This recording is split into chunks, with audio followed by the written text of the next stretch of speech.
Good morning or hello everyone, ladies and gentlemen around the world. My name is ALKRTY. Uh, my presentation today is going to be about the topic of atrocity crimes. Under this topic, this is the main topic of our serial presentation, which is about the atrocity crime. So in the previous video, I was talking about genocide. Today, I will be talking about crime against humanity. So atrocity crime, when we talk about atrocity crime, we mean it, or it contains genocide, crime against humanity, war crime, and ethnic cleansing. So today is a crime against humanity. This presentation has been divided into four sections.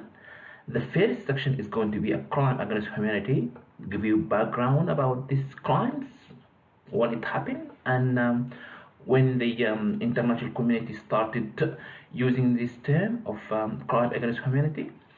And the second section is going to be about definition of the crime according to the Rome Statute of the International Criminal Court. Then the third one is going to be about the element of the crime. Last one is going to be a resource. I have placed some resource there at the last slides. So for those who are interested to get more information about the topic. All right, if you are ready, let's get started. So this just only image about the the atrocity crime, which you force display people from their own town. Look at people how they are suffering. The elderly, the young, and the children, all of them are suffering. They walk like long distance to survive, to save their life. Therefore, that's why the international community has to be very serious about the crime against humanity and to protect civilians. This is the civilian has nothing to do with the armed conflict. Therefore, shouldn't be targeted. But unfortunately, they will all the time. Therefore, the people who have been committed these crimes, they should brought to be accountable before the court. Okay. Crime against humanity background. The term crime against humanity was used for the first times in 1915 by the Allied government, France, Great Britain, and Russia. So this is the first time in 1915 they have used this term of crime against humanity. They use it because they condemn, or when issuing a declaration condemning the mass killing of Americans in the Ottoman Empire in Turkey, that in 1915. However, it was only after World War II, the Second World War, in 1945, that crime against humanity were for the first time prosecuted at the International Military Tribunals, IMT, in Nuremberg. Both the charter establishing the IMT in Nuremberg, as well as the establishing the IMT for the Far East in Tokyo, including similar definition of the crimes. So this is since 1945, and the court or the tribunals, both of them, IMT and the IMT and the and the East, what they call the Far East in Tokyo. They use the same similar definition of the crime against humanity. Alright, this slide also shows you the how the people are suffering because of the crime against humanity. This lady here, she's I think from Darfur in West Sudan. Her village being destroyed or burned by the Janjaweed. And this old photo here, second one, is about the what happened in Second World War. And these guys here, they have been displaced from the they are Rohingyas Muslim that they've been fled from their own country in Myanmar to Bangladesh just recently in 2017, and the conflict is still going on until now. Crime against humanity is still background since then. The notion or the idea of the crime against humanity has evolved, which means has developed under international customary law and through the jurisdiction of international court, such as the International Criminal Court. So the International Criminal Tribunal for former Yugoslavia and the International Criminal Tribunal for Rwanda, both of them, they through this court, the term of crime against humanity have been developed. Many states have also criminalized crime against humanity in their domestic law. Others have yet to do so. Crime against humanity have not yet been codified in a dedicated treaty of international law. So there is no act, or there is no like a treaty or convention of crime against humanity like genocide, for example. Unlike genocide and war crime, although there are efforts to do so, despite the prohibition of crime against humanity, similar to the prohibition of crime of genocide or of genocide, has been considered peremptory. Peremptory mean it bound. It's just normally bound. They're law bound by all states around the world. It's become a norm of international law, from which no derogation is permitted and which is applicable to all states. It applies to all states around the world. Crime against humanity.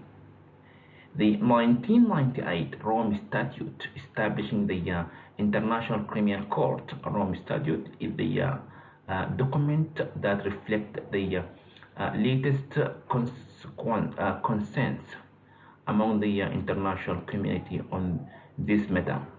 It is also the treaty that offers the most extensive list of specific acts that may constitute the crime. Definition of Rome Statute of International Criminal Court. Article 7, it says or stated, crime against humanity. For the purpose of this statute, crime against humanity means any of the following acts when committed as part of a widespread or systematic attack.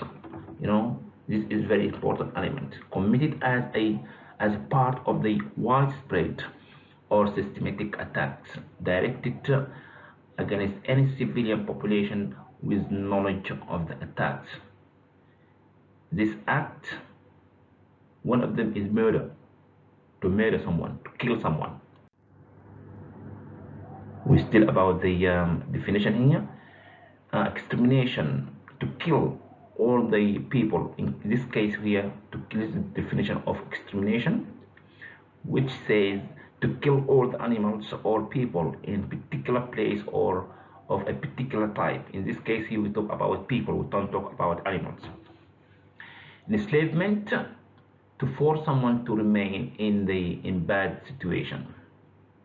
Enslavement happened to African people. Many million of African people being taken from Africa to all over the world. South America, North America, Europe, Middle East. African people being suffering. This is not our topic now, but we have to mention it. Deportation or forcible transfer of population. Imprisonment or other severe deprivation of physical liberty in violation of fundamental rules of international law. Torture somebody. Rape, sexual slavery, enforced prostitution, forced pregnancy, enforced sterilization, or any other form of sexual violence of comparable gravity, some severity, or the same type of violence. Persecution against any identifiable group or collective on political, racial, national, ethnic, cultural, religious, gender, as defined in paragraph 3, or other groups that are universally or globally recognized as imprisonable, which means not allowed under the international law. In connection with any act referred to in these paragraphs, or any crime within the jurisdiction of the court. The other element is enforced disappearance of person, the crime of apartheid, other inhuman act of similar character, intentionally causing great suffering or seriously injury to body or mental or physical health. We're still with the definition of the crime against humanity according to the Rome Statute of the International Criminal Court. For the purpose of paragraph 1, attack directed against any civilian population, and this is the big difference between genocide. In genocide, you target particular people, but in crime against humanity, attack directed against any civilian population, doesn't matter who they are, means occurs of conduct involving the multiple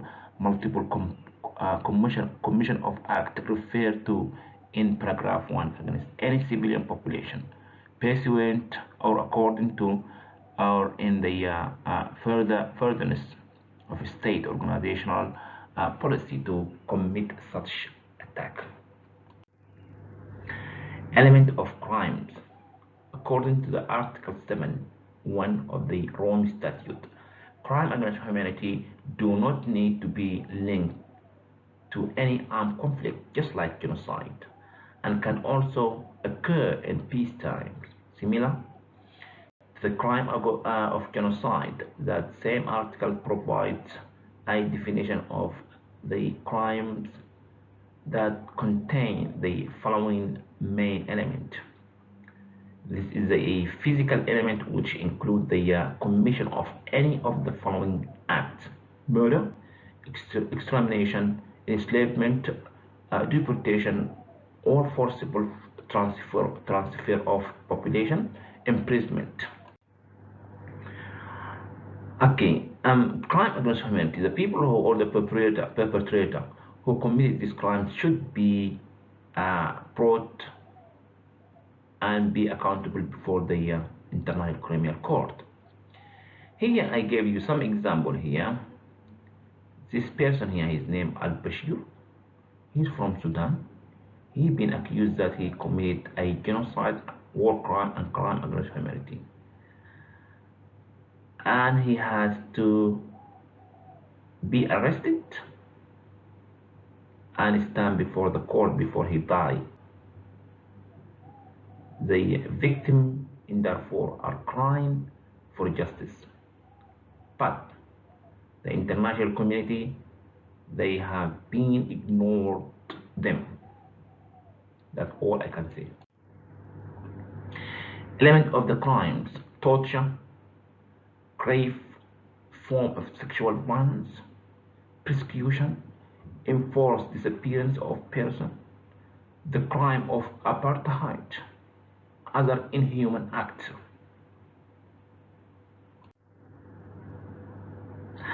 Element of the crime of crime against humanity: a uh, contextual contextual element when committed as part of a widespread or a systematic attack directed against any civilian population, and a mental element with knowledge of the attack. So do we have, okay, we have a physical element, just I was talking to you about it like just in previous slides, and the other one is a mental element with knowledge of the attack.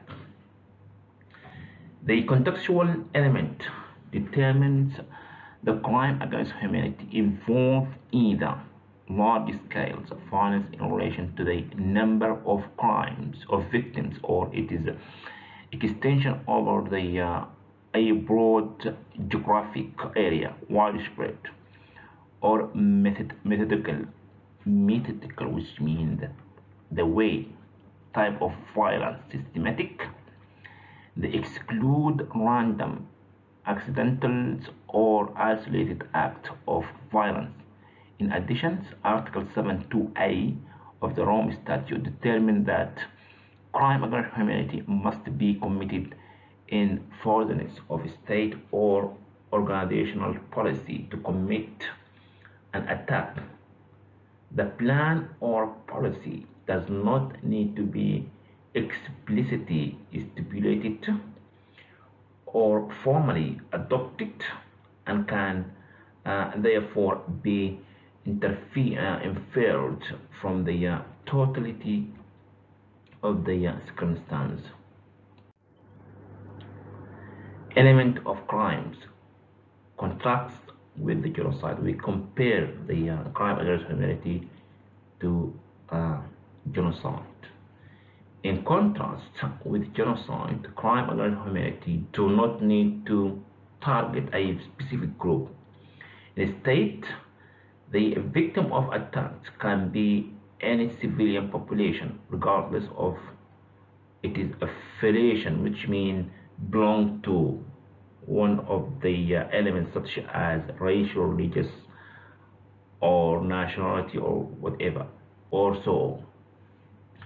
So I identify another important distinction, in that in case of crime against humanity, it is not necessary to prove that there is an overall specific intent.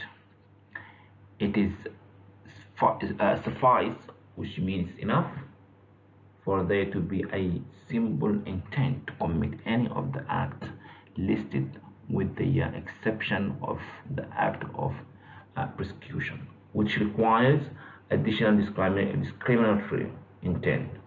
The perpetrator must also act with knowledge of the attack against the civilian population, and that he or she, his or her action is part of the attack. We come to the end of this session, or this topic. Um, Here there is some resources. If somebody interested to get more information about the topic of crime against humanity, please go to this website, and those websites can get more information about it. I would like to thank you so much for your listening, and I will see you sometime very soon. Bye for now. Take care.